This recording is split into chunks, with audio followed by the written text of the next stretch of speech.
این رزینی که میگن و باهاش کلی سازه خوشگل رو درست میکنن و محلولش رو چطوری درست میکنن؟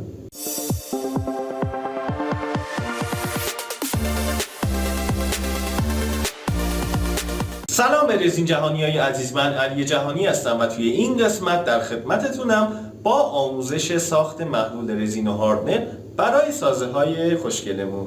خب بریم سراغ کارمون. رزین ها چند نوع هستن که توی قسمت قبلی در موردشون صحبت شد و توی این قسمت میخوایم در مورد نحوه درست کردن و یا به اصطلاح طرز تهیه محلول رزینمون رو که برای کارهامون مورد استفاده قرار میگیره رو خدمتتون بگیم و نشون بدیم که چجوری درست میشه. اصولا وقتی میریم رزین میخریم، رزین و هاردنر با درصد مختلفی رو بهمون پیشنهاد میدن که اکثرا یا رزین 3:1 هستش و یا رزین 2:1 که پیشنهاد و توصیه ما این هست که از رزین های 2:1 استفاده کنیم و توی خیلی از موارد اگه بخوایم رزین هنری برای کارهای هنریمون هم بخریم، ذاتاً فروشنده به ما همین پیشنهاد رو میکنه که از رزین های 2:1 استفاده کنیم. خب 2:1 یعنی چی؟ یعنی به ازای هر قدر هاردنرمون 2 برابرش ما باید رزین اضافه کنیم. هاردنر چیه؟ هاردنر در کل همون ماده‌ای هست که برای سخت شدن رزین ازش استفاده میشه. چی شد پس؟ هاردنر همون ماده‌ای هست که با رزین مخلوط میشه تا بعد از یک تایم خاصی رزینمون سخت بشه و رزین به تنهایی قابلیت این که سخت بشه نداره. یعنی ما اگر همین الان رزینمون رو باز کنیم و روی همین میز بریزیم تا 100 سال دیگه هم به اصطلاح خشک نمیشه و برای سخت شدن به هاردنر نیاز داره. خب بریم سراغ کارمون. به زبون ساده تر اگر مثلا 150 گرم رزین ما لازم داریم، باید 50 گرم هاردنر داخل یک ظرف بریزیم و 2 برابرش هم یعنی حدوداً 100 گرم رزین داخل اون ظرف بریزیم و با هم مخلوطش کنیم تا محلول ما آماده بشه.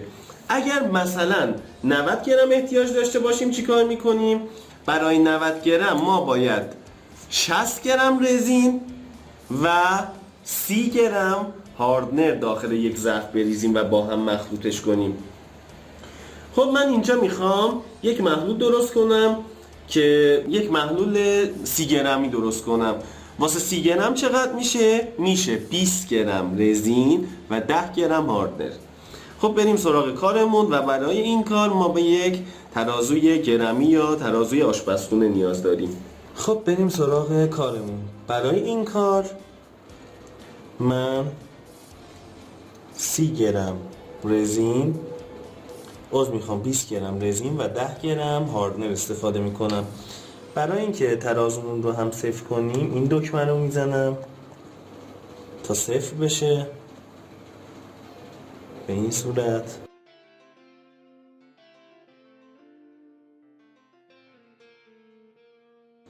تو وزنه های خیلی بالا مثلا 300-400 گرم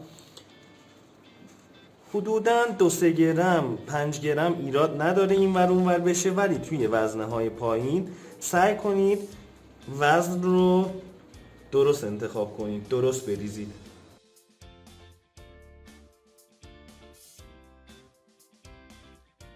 خب تقریبا کافی هستش. 1 گرم اشکال نداره. حالا 2 گرم شد بازم اشکال نداره. خب محلول ما آماده هستش و من شروع میکنم با یک قاشق یک بار مصرف به هم زدن اون. خب انقدر این کار رو انجام میدم تا مثل آب یک مقدار به اصطلاح زلال بشه و شفاف بشه و هر قدر آرومتر این کار رو انجام بدم کارمون حباب کمتری میزنه و هم بهتر هستش. و حتما دیواره های کار رو یادتون نره به این صورت از دیواره های کار هم همش بزنید به این صورت.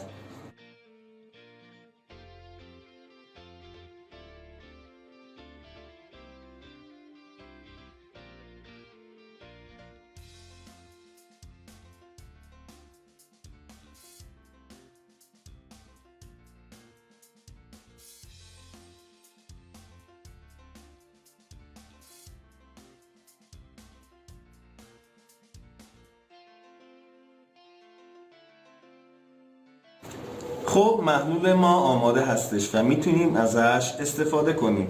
بعد از اینکه محلول رو درست کردیم و روی کار استفاده کردیم، حدود 6 ساعت طول میکشه که خودش رو بگیره. 12 ساعت طول میکشه که تقریبا وقتی دست میزنیم بهش جای دستمون نمونه و حالت چسبناکی نداشته باشه. حدود 48 تا 72 ساعت هم طول میکشه که سخت بشه و حدوداً بعد از 1 هفته هم به کامل ترین سختی خودش میرسه. امیدوارم تا اینجای کار از کار لذت برده باشین.